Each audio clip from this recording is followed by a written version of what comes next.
नमस्कार, welcome to my auto electrician के YouTube channel में आपका स्वागत है। गाड़ी मेरे पास आज चिपरलिट की है।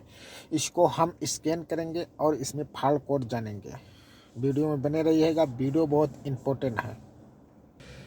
गाड़ी फुल्ली ऑटोमेटिक है और ये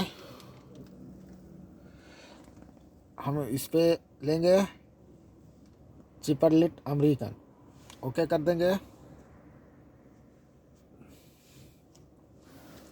उसके बाद देखते हैं, कुछ वेट करेंगे तो मेरा नेक्स्ट स्टेप आ जाएगा। ये अतुल मैक्स प्रो का स्कैनर है। कम्युनिकेशन थोड़ा लेट हो रहा है। मेरा बिन नंबर रीड कर लिया है। हम इसको ओके प्रेस कर देंगे। ओके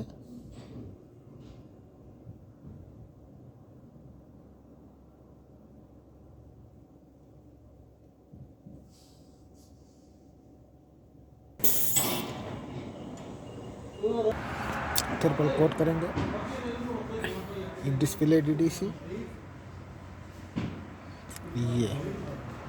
ये कोड आ गया।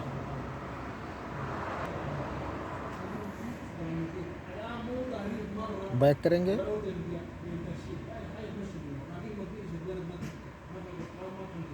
सबर करेंगे, रिपोर्ट बना लेंगे।